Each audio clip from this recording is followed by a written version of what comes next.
Well, good morning and welcome to today's workbook lesson 18 out of A Course in Miracles. And I am so happy that you are here, and I am so grateful to be here as we take another step. Today is but another step towards the undoing of the way we see now, which the Course relates it to having a perception that is not based on that which is real, but based on that which is not real. And it's really a matter of our point of view. What is your point of view? What is my point of view? What are the lenses that I am thinking through and seeing through? Because the lenses will determine not only what I see, but how I see it. You know how we do. We ask each other, well, how do you see this? So we're asking the other person, from what point of view are you thinking and seeing? Very important. Cause and effect. We remember we learned that on yesterday. That there's no neutral thoughts. Nothing I see is neutral. But our point of view determines the cause. And it also determines how and what we think and see. We're beginning to see how our thinking apparatus works. And you can't stop it. It's always going to engage in the process of thinking and seeing. And without any discipline or without any understanding, the propensity is to think and to see from a point of view that is based on what is not real, because we've been highly developed and trained in doing that. So we have to now become highly developed and trained in thinking and seeing based on what is reality. And the Course defined to us what is reality. Let me go back and review that for us before we jump in the lesson. Very important that we keep revisiting this.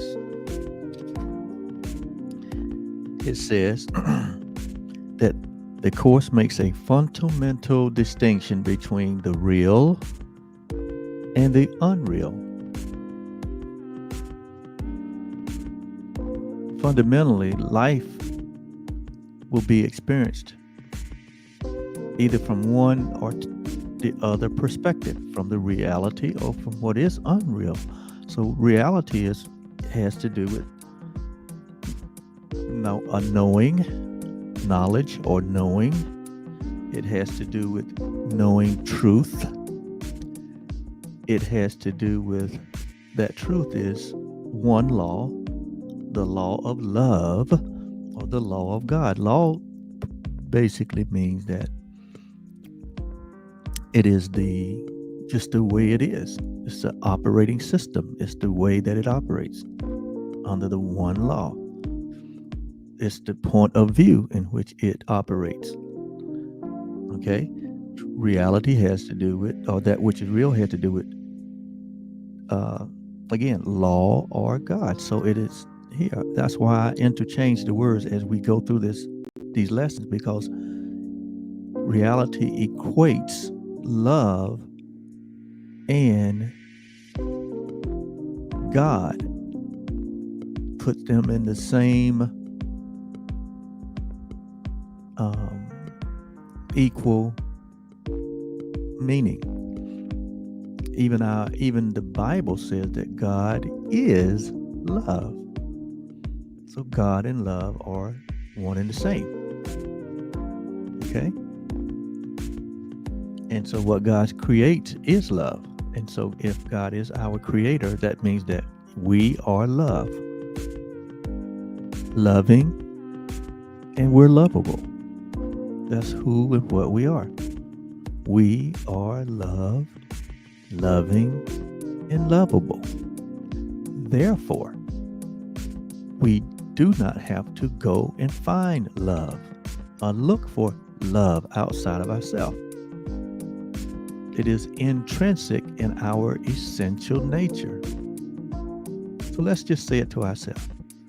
I am love. Doesn't that feel good? I am loving, meaning I continue to be loved. And then I am lovable. I am able to love, meaning to extend it. Why? Because that's what I am. Just let that sink deeply into our mind and our hearts. I am love. Okay, again, we're still defining what is real. Okay, knowledge is truth under one law, the law of God or the law of love. Truth is unalterable. The word unalterable meaning it cannot be altered. It cannot be changed. It says that truth is eternal.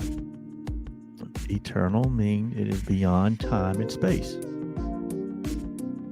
Okay? And it is unambiguous, meaning it is not fickle. It's not affected by what we think about it or who gets involved with it. It's not affected by situations, circumstances, or conditions. Truth or reality can be unrecognized. In other words, we can be walking in the midst of it and don't even recognize it. But it cannot be changed. Can't be altered, can't be changed. Truth or reality, it applies to everything that God created. So we have to know what did God create? He created likened unto himself. So anything that is not like unto himself is not created. It's made by our misperceptions. Anything that God didn't create, man made through his own misperceptions. It says, and only what he created is real. There you go. Only what God creates is real. So if it's not real, God didn't create it. But what God extended and then took on an opinion of his own, mankind made it. Like God didn't make the mess in the world. We did. God didn't create the mess in the world. We made it.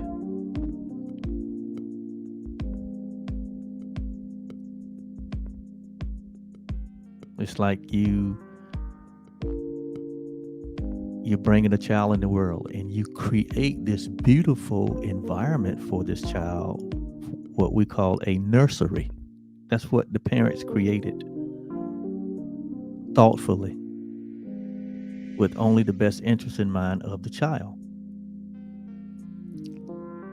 But by the time the child is able to move around at the age of 1 to 1.5, and the parents walk in the room one day and the child has pulled everything onto the floor, off the dresser, out the drawers, everything. And the parents walk in and said, "Who made this mess?" Notice now, the parents didn't do it.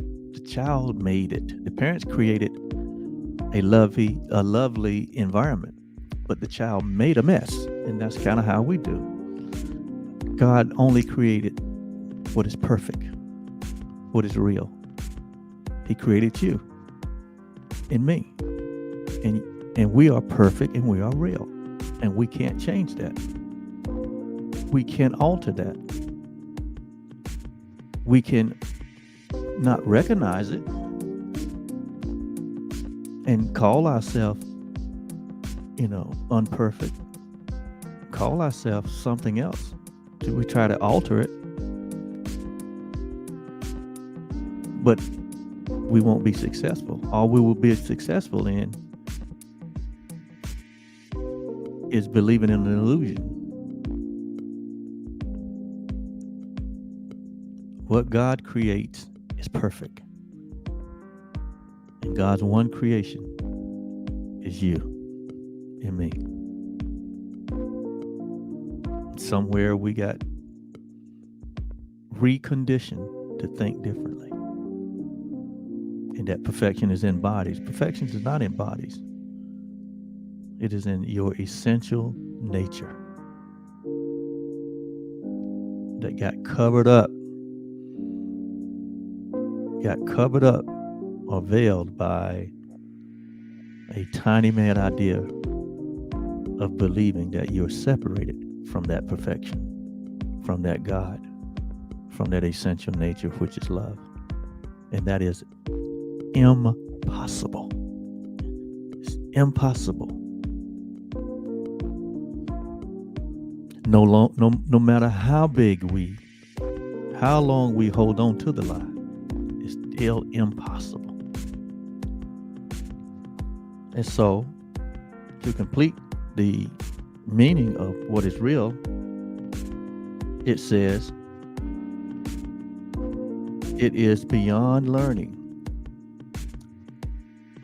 So reality is beyond what you can learn. It's just not something you just learn. It's beyond learning because it is beyond time and space. Who you are is beyond this earth realm. Your reality is beyond this earth realm. So in the earth realm, it's not something that you learn. Remember, it's knowledge is something that you know. It says, it has no opposite. There's no opposite to you. You are love, period. You are unchangeable, period. You are under the law of love, period.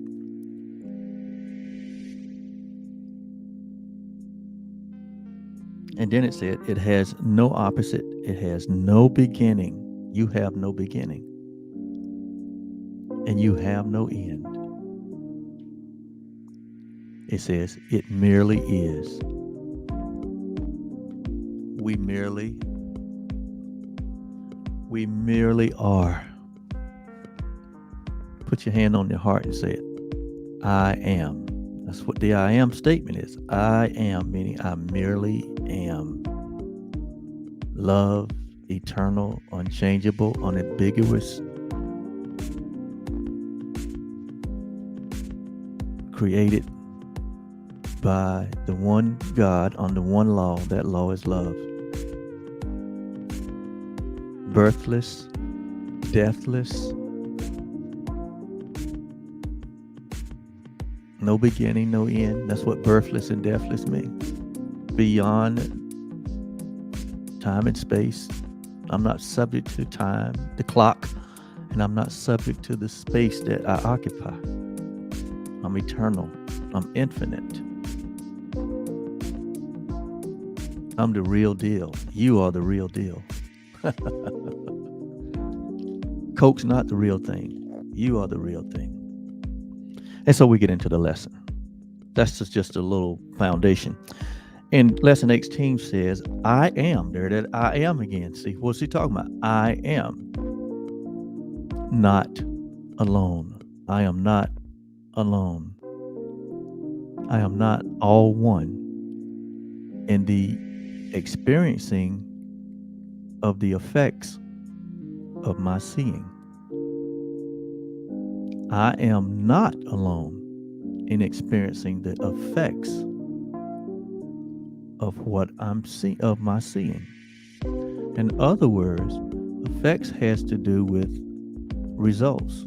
I am not alone in experiencing the results of of my seeing. And today we're going to get in. It's not so much what you see, is how you're seeing. Okay? It's not so much the what, but the how. How are you seeing? How are you seeing yourself? How are you perceiving yourself? How are you seeing others? How are you perceiving others? Is it from the definition of reality that we just concluded?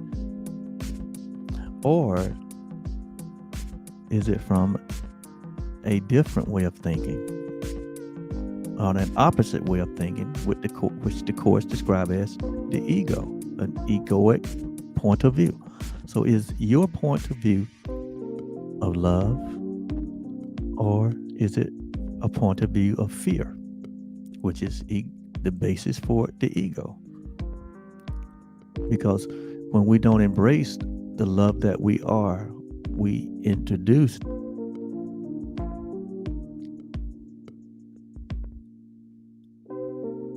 and we connect with fear, which is the seeming opposite of love. But we know that in reality, there is no opposite. So if there is no opposite in reality, what are we actually holding on to? What are we actually joining with? We would have to be joining with an illusion, that which is not real. We would have to be joining with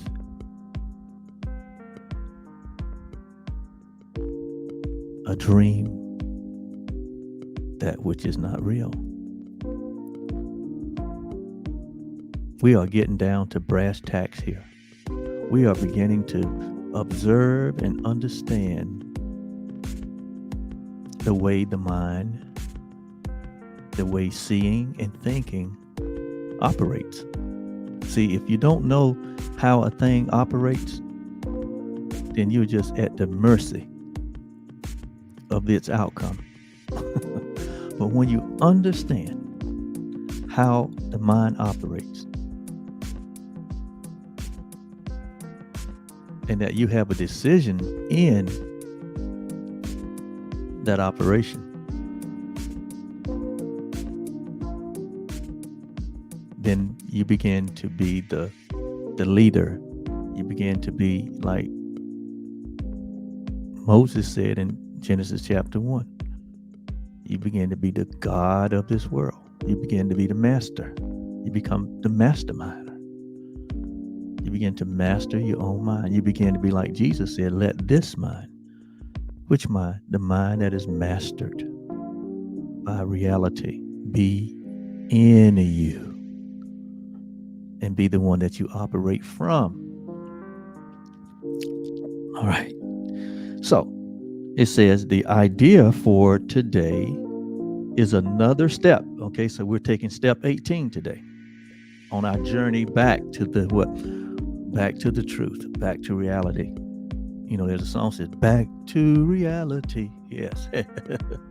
It says, the idea for today is another step in learning, okay, that the thoughts which give rise to what you see are never neutral or unimportant.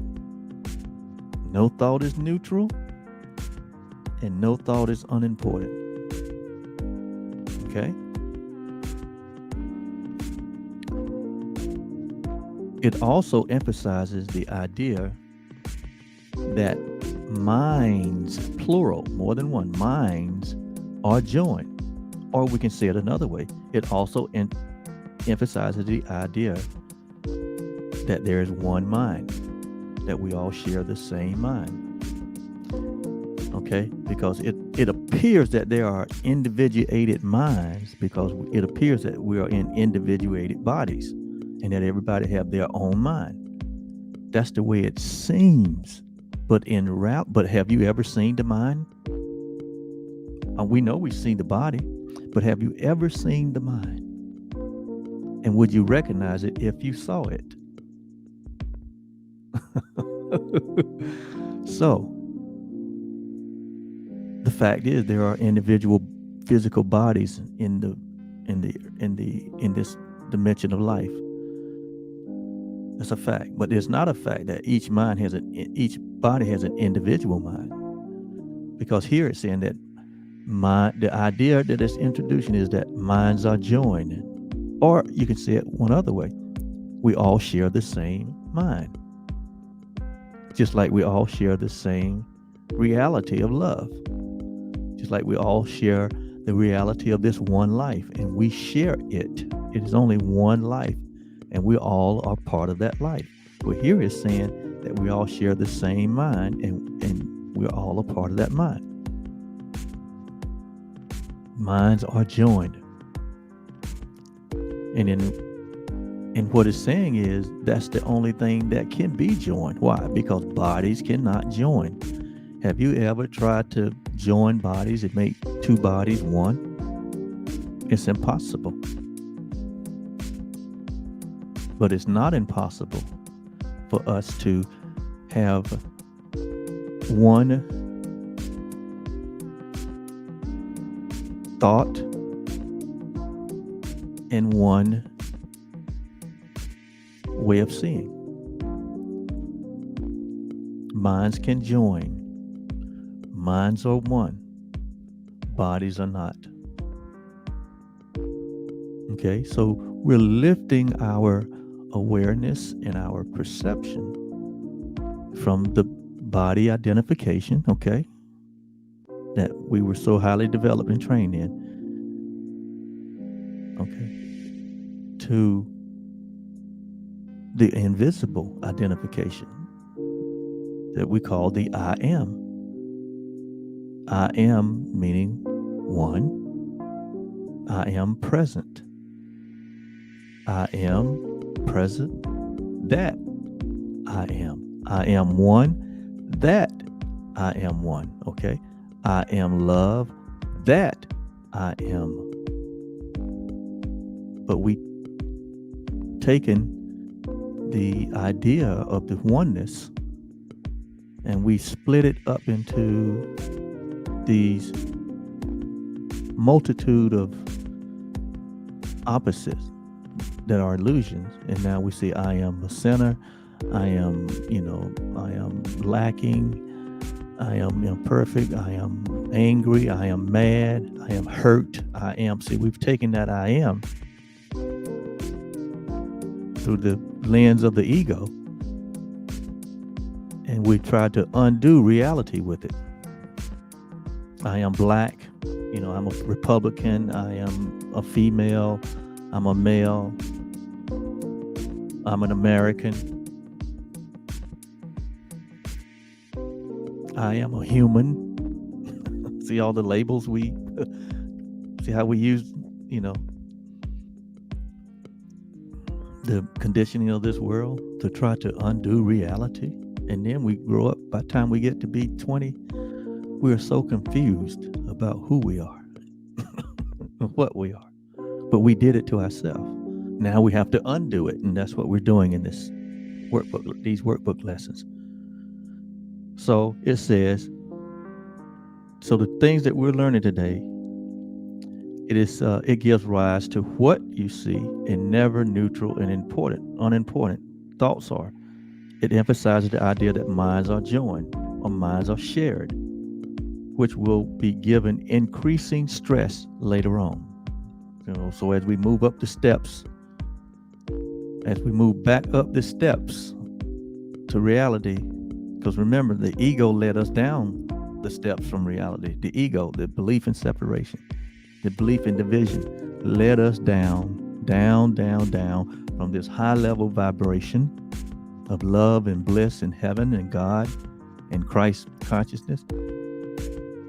And we digressed down to this lower vibration of sin, guilt, and fear based thinking.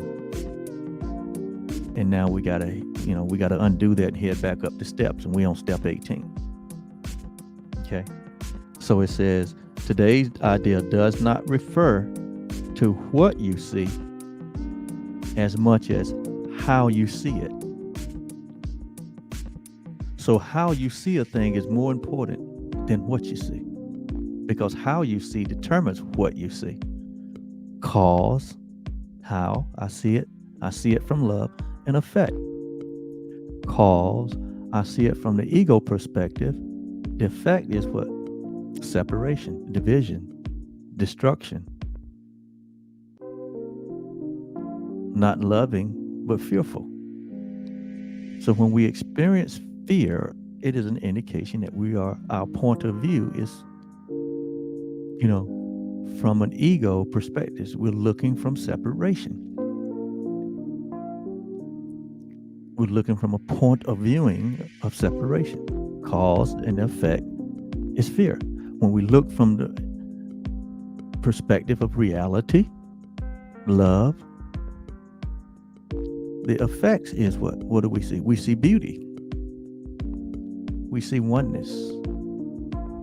Okay? So we're going to apply these applications to what we see that is inanimate and what we see, which are people, which are animate.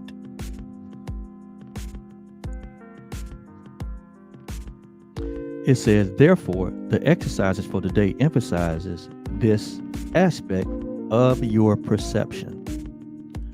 So remember,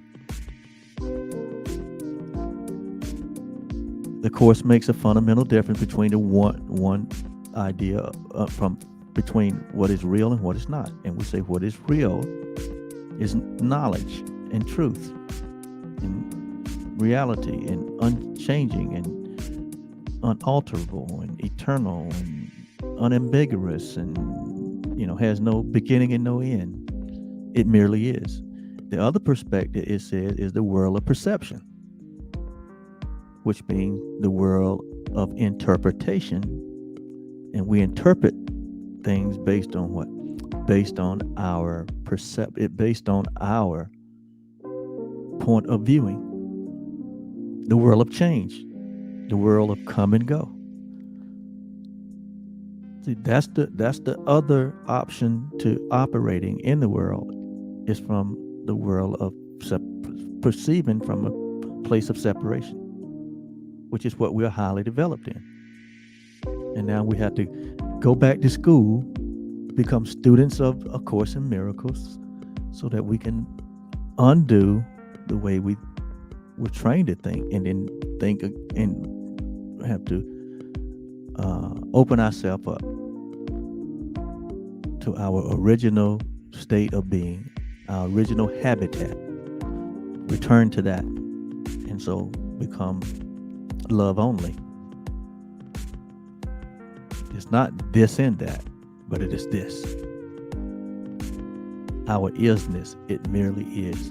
We fall back onto embracing the truth, the whole truth, and nothing but the truth about who we are.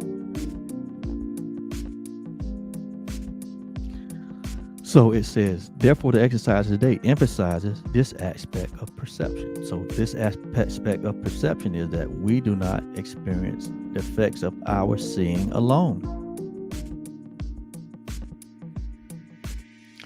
Look about you.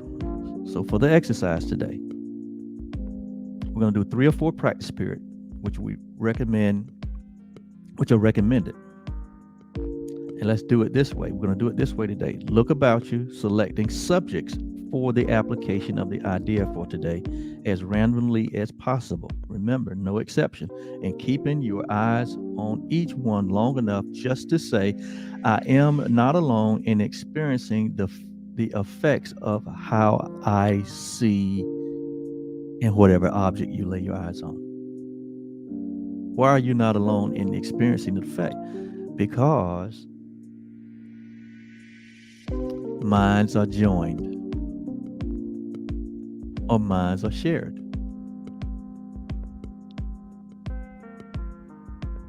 So that means we affect not only our experience, but the experience of others based on the way that we see and based on how we see. We share the same, just like, see, the ego always try to mimic the truth or reality. So just like we share the same one loving reality, in the illusion, it appears that we're sharing the same ego idea of separation. So I am not alone in experiencing the effect of how I see, and you identify the object. Conclude each practice period by repeating the more general statement. I am not alone in experiencing the effects of my seeing. So what you see and how you see, you're not alone in experiencing that. Why? We're all sharing the universal mind, just like we all share the universal love. A minute or so, or even less, will be sufficient for each practice period. So today, as you go through your day, apply this idea. Observe how you're thinking, what you're thinking, because it affects how you're seeing. But understand that you're not experiencing the effects of what you see alone. We're all connected. We all share the same mind, the one mind.